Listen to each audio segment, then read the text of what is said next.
antique piece of shit. Hello everybody and welcome to Discussing Trek, and today we want to talk about the latest episode of Star Trek Discovery, Mirrors. So in this episode we follow Mal and Locke's signature into extra-dimensional space to get to the next clue.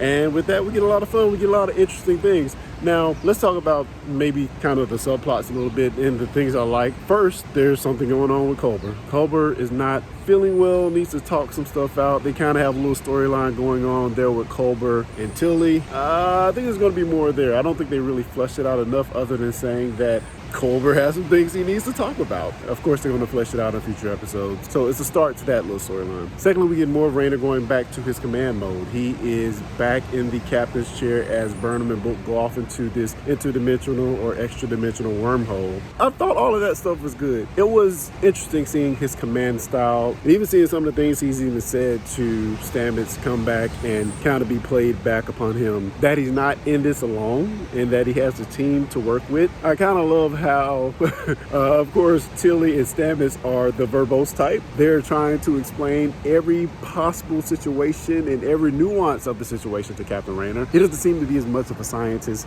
as Burnham is, so he's like, yeah, just do it. Just do the thing. Do the thing. Fix it. And I kind of like that dynamic or that difference between the two. So that was pretty interesting as well. There are some great moments of just them working together to get Burnham and Book out of the wormhole, because this wormhole oscillates. It opens and closes very rapidly. So there's a whole dynamic there with timing and keeping it open long enough to get them back through. Great stuff there. I got to applaud the writing. I thought all of that was really, really strong. Of course, they don't think they're going to have to actually get a whole ship through the wormhole.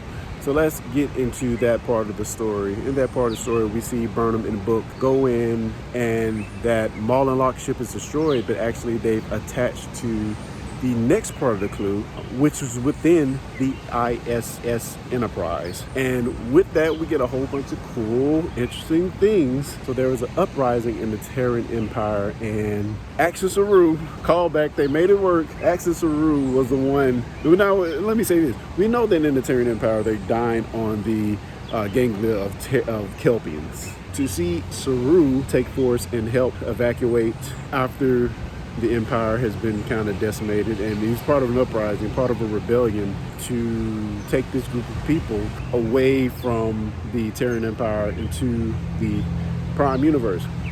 On that ship, we do see that Burnham picks up a locket. I believe that locket had a picture of Emperor Georgiou and Burnham in it, and the only thing I could gather from that is Saru was the one, or the alternate universe Saru was the one to actually put that locket there. So that's pretty interesting. But I think the foray into this wormhole and just seeing the Enterprise in this form, you know, they snuck in a way to get the Enterprise in this 5th season, in this far-flung future. So yeah, I can't wait to hear you guys' thoughts on that. And of course, the big drop, the big thing of this episode is the backstory of Mal and Locke and the explanation of the Breen.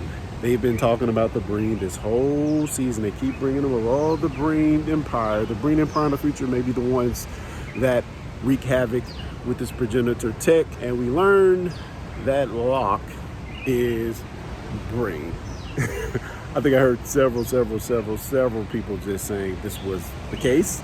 And golf clap for you guys, because you are exactly right. I think Wingrace may have been the first person I heard say it, so definitely check out Wingrace's channel. But yeah, he's Breen. And we finally see the Breen unmasked. You know, the funny thing is that masks have become so important these days, and I never really thought about it that much in Star Trek as a property, but masks have become so important in these other franchises. Like, oh, the Mandalorian can't take off their mask. Jindarin can't take off his mask. You know, oh, it's blasphemy. Also, John 117 in Halo removes his mask in the new Paramount Plus series, so that's another thing. So I never really related that back to the Breen, but yeah, the Breen were a race of people that didn't, and even in this case, I don't know if they're not supposed to, but there is a nuance with the 2 forms that were mentioned in the episode. So apparently there's a solid form and there is a gelatinous state that they're supposed to remain in. Apparently the other state is unruly, ungodly, and paramount to treason against the people in some form or fashion. So yeah, Locke is on a run because he chose to take that state, and he's also a royalty, he's royalty of some type. He's royalty. So there's a whole storyline going on there that I'm sure we're gonna dive into more as the season goes on. But yeah, we got this episode was basically how we get Maul and Locke's backstory, and I can't even complain about it. It was somewhat interesting, but for me, those are the more boring parts of the story. Should we have got that seeded over more episodes and not just this dump in this episode?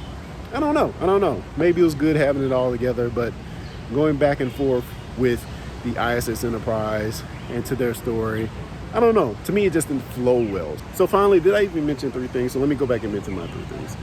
First, I love going into this extra-dimensional wormhole. I thought that was a good Star Trekkie thing to do. Secondly, I think it was cool to see the ISS Enterprise emerging from this wormhole in all its glory. We even get the story that Detmer and Awasakan is going to be carrying it back to where they store ships. So I thought that was strong. I thought that was good. So I loved everything with this Enterprise. Now, I heard some people talking about that it could be any ship. It could have been any ship. Yeah, it could have been any ship, but I don't think it would have had the same effect. I love that it actually was the ISS Enterprise. Yeah, and then seeing Raynar actually command the ship, his command style, take the con, Raynar.